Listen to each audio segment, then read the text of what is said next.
I'm Sonia Azad. Welcome to The Shift, a place to inspire growth, resilience, and wisdom, real connection, healthy conversation as we navigate life's changes and challenges together. Because, as I like to say, we are all each other's teachers. Thanks to our friends at the Center for making our podcast possible. I'm Sonia Azad. Welcome to The Shift. I'm at Dallas Irby with my friend Karsten Williams. It's been a minute. So good to see you. So great to see you too, and it's actually been a couple of minutes. But I'm excited to be here. Thank you. I really appreciate your time. I'm going to start each podcast with what I call a one-word check-in. So the only rule is you have to be honest. How are you feeling today? Amazing. Amazing. Would that work for you? Hey, if that's the truth. Works for me. All right. You wake up amazing. I try, I put that out there, I envision it, and I embrace it, and I roll with it. Well, you know why I do that is because a lot of times you just surface level ask someone like, hey, how's it going? Good, good. How are you? Good. And then people walk away, but that's not actually the case. Oh, I feel great today, though. I love that. Yeah. So we met when you were on American Ninja Warrior. This was years ago. Yes. We were doing you were making me climb over things and jump through things. And you're a high performance athlete. Tell me when and where that started. Well, it all goes back to 2013. Yeah. That's when everything kind of started with the whole Ninja Warrior. I was personal training at the time. Threw my hat in to see if I could get on the show, and then I guess they drew my name, and it kind of took off from there. So, but when you were a kid, were you super athletic? Yes, I was super athletic. That's debatable. Okay. But I was swinging and climbing and running and jumping quite a bit, and tried a lot of different things. And I had a natural athletic ability. So when Ninja kind of came around, that was right up my alley. But I ran track back in high school, so I like to assume that I can run fast. Yeah. And but that's also debatable as well. I think though, the thing about what you do that to me is so different is it's not just one type of athleticism. You are doing what I would consider functional movement, and sometimes wildly functional movement. And it gives you quite a range. So it's strength, it's mobility, it's flexibility, it's agility, it's kind of all of that. How do you train to be able to do everything? That's a really great question. I'm still trying to chase down the correct or the best way to train for it, but really it's training everything. Calisthenics, you just want to really focus on the kind of the essentials. So, upper body strength, your pull-ups, your push-ups, gymnastic movements, swinging. You got your parkour type stuff where you're running and jumping. And so it's just a lot of different elements. If you can just train in all different ways of movement, then you'll be set up for success. In the most part. Yeah. I mean, is that what you still do? You get up and you train different things, different days? Yes. Yeah. My training, as of late, has been a little bit sporadic. I've been going through a transition. But typically speaking, yes. I like spending time in the gym, you're doing your free weights, your dumbbells, stuff like that. And then also just, if I'm out and about in the city, I'll try to find some little random things to climb as well, just to stay up on my game. If you see someone climbing random things in the city, look them up. Yes. Okay, so you brought up the transition, your own shift. Tell us about that. Because you and I actually haven't talked about this. It's something I observed online, and you were pretty honest about it. So, share with us what happened. So early this year, I was working at an obstacle facility in the North Dallas area. And I had been working there for almost 4 years, had a lot of great things happening, and then just came to a point where there was a separation there, and it definitely was a kind of a shock, and definitely took me in a different direction mentally, emotionally. But overall, I'll be able to look back and see it as a blessing in disguise. And so that was definitely a transition or a shift in my life there. And that happened in February this year. Mm-hmm. So when I think in retrospect, we all go, okay, there are things that happen or people who show up in our lives who kind of change the course a little bit or a lot. Some of it's expected, some of it's unexpected, and it's up to us to kind of navigate. Did you have a support system, a circle of people, trusted friends, family who you go to lean on in that moment? Or does that come from inside you? Or how do you navigate that? Because I think a lot of people have trouble in those tougher times. I'm glad you brought that up because, a lot of the stuff that I do with like, whether it's Ninja Warrior stuff is a lot of personal, ability and skills and stuff like that. And through this transition, I really I couldn't lean on myself to really just make this transition wholly. But I have a huge support system. So it's the kids I train, the communities that I've helped build.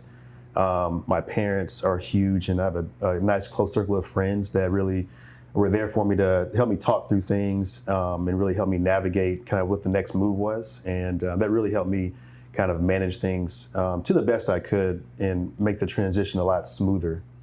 So that was huge for me. That support system is big. How would you describe that period of time when you go back to things are outside of your control and they are just happening around you? Wow, the first word that comes to mind is uncertainty. No one wants to feel like their next move or their future is uncertain at that time. And so that was the initial piece there. But as I've kind of one day, one step ahead, next day, just taking it day by day, I begin to kind of see things open up. I couldn't change what happened, but what I could change is my directions ahead and my choices that I was going to make. And the great thing is things start opening up. There's so many things. People reached out for opportunities and, hey, we want you to come here. So I began to embrace the change and just really got all in, immersed with it. And it's been amazing just to see all the different, transformations take place from that point. Yeah. Would you describe yourself as a perfectionist or like a type A or like anything like that? Yes, definitely a perfectionist because I want everything to be perfect, right in line, everything accounted for, and be able to stamp my approval on it before moving on. And sometimes that just goes out the window. Well, and that's why the reason I ask is because when you said uncertainty, people who like to have that control, they like to know what's coming up next. When they are met with uncertainty, that's sometimes really scary, creates a lot of fear. Mm-hmm. And so learning how to move through that fear is what a lot of people, I feel like, have navigated, forever, but especially since the beginning of the pandemic. Mm-hmm. Oh, yeah. No matter who they are, what they're experiencing. How do you teach kids to move through uncertainty? Ooh, I love that. So, do I know how to ask questions or what? Oh my gosh, amazing. Golly, you're bringing stuff out of me that I haven't thought about yet. It's great that it happened in kind of like the world that I'm in, which is coaching kids to navigate, overcome obstacles. So they had to see me in real time, navigate through my obstacles in life. And so I always use that to really communicate to them, like, hey guys, like this is life, this is gonna happen, but this is how you can make the most out of that situation. Like whatever's in front of you, okay, figure it out. We have to train for how to strategize to, if you fall down, which I've fallen down plenty of times on the show in life. And, but what do you do after that? And so they're seeing me, my other two coaches that we are kind of in this together. They're seeing us navigate this with them.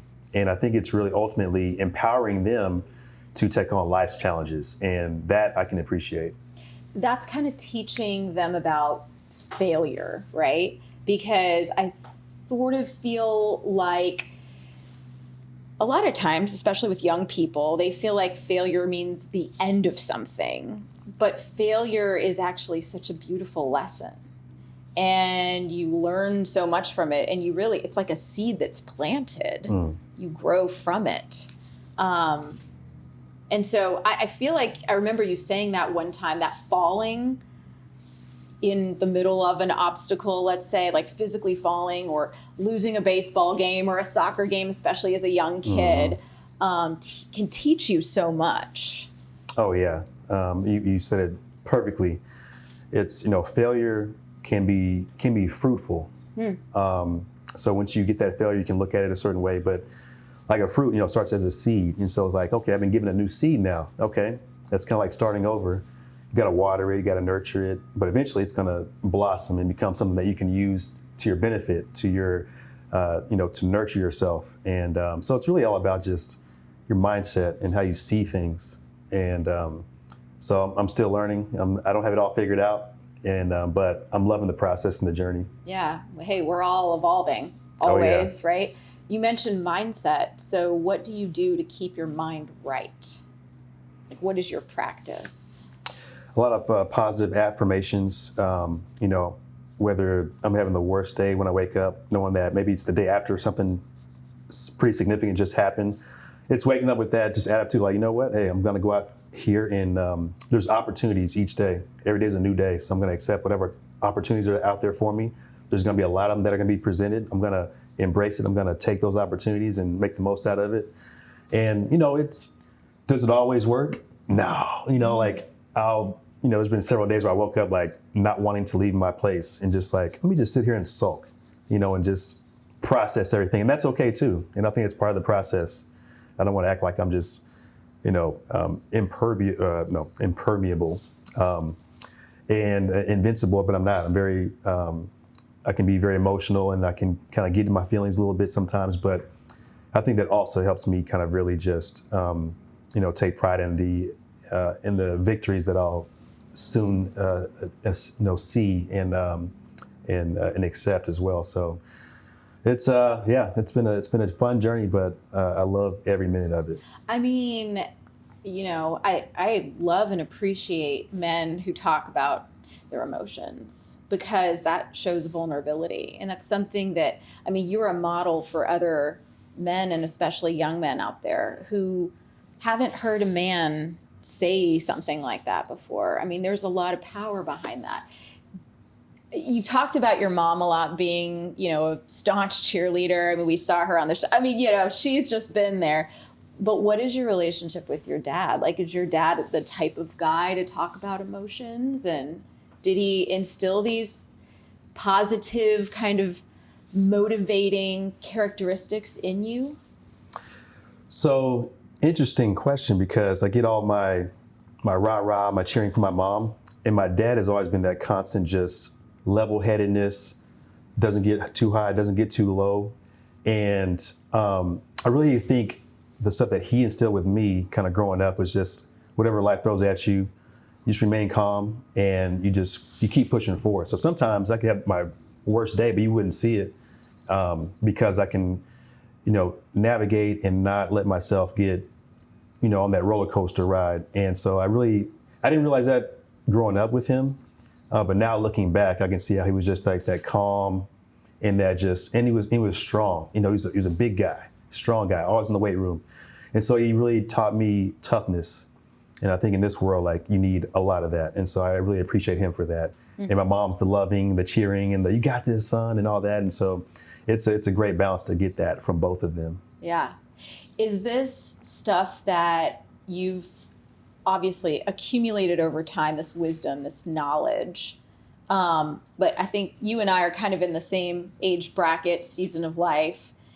And I feel like in my case, sometimes it hits me in waves. Like, the waves came at 29 and then like 35 and then again at like 41-ish, Mm-hmm. Yep.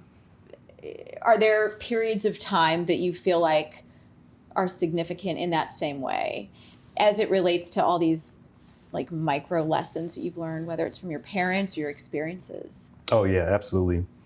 There's certain times in my life, my like earlier 20s, where I would react a little bit differently, where it's like more about an emotion, kind of more of a reactionary type of response. And over time, I saw how that benefited me or it did not benefit me. I'm very analytical as well. So, and then over time, okay, something would happen okay, let me think about it first. Let me react differently and see if that changes the outcome. And then so I saw more, productivity out of those kind of reactions and responses versus kind of the emotional and just kind of like, this is happening to me. Let's lash out and do stuff like that, and there's a time and a place for maybe some stuff like that. But overall, over the time, every little thing that happened, these micro situations or whatnot, definitely learned quite a bit on how to handle those differently. And I try to handle everything that happens. There's gonna be more things that happen to me in the future that may not be as positive and what I'm looking forward to, but I can look back at all these different occurrences and say, okay, hey, let me just approach this differently. Let's manage this and let's process it and let's get the best response to give me the best outcome. And that's everything that, I'm very, almost to a fault, I analyze way too much nowadays, but I think that's part of how I do things. And, right now it's working for me. Do you journal? Not as much as I should, a little bit. When big things come, like I write those down or I type in my little notepad so I can reference it later. Don't necessarily always keep an accurate record of things, but my life is also like just like I'm ADD as well. Like I'm very analytical, but at the same time, I'm like very just sporadic and everything too. So I've learned to embrace it and just let it flow and let it be. If I bought you a journal, would you journal? Yes. All right. That's it. That's going to be your gift first. Okay. Make sure it looks cool and for sitting here with me. I'll find you the coolest journal ever, probably from a foreign country. Ooh, even better. Even better, right? I like that. All right. I've got one more thing for you here before we let you go. Ooh, we're gonna put up. Okay, dealing some cards here. I don't know too many card games. But I'm going to let you pick. It has a question on it, and then you just have to answer the question. Okay. Go ahead, read it. Right. Let's see what it is. Okay, what or who I am. Hold on, let me start over there. Let's redo. Okay, I was reading it right. Okay, what or who I am. Oh my gosh. What or who am I beneath all my roles? Oh, that's a good one for you. I think I wanted to read it a certain way, but that's not what it was saying there. Yeah. That's a deep one right there. Who are you beyond all your roles? Beneath all my roles, I am a loving, caring, tender-hearted human being that loves everybody. I believe it. I've known you for years, and I can vouch for that. So I think people will find out when they get to know me, but sometimes on the outside with Ninja Warrior and stuff, I got to be this macho man, which I am. But to balance it out, I got to be tender and soft and vulnerable and all those things. This is good. I like that.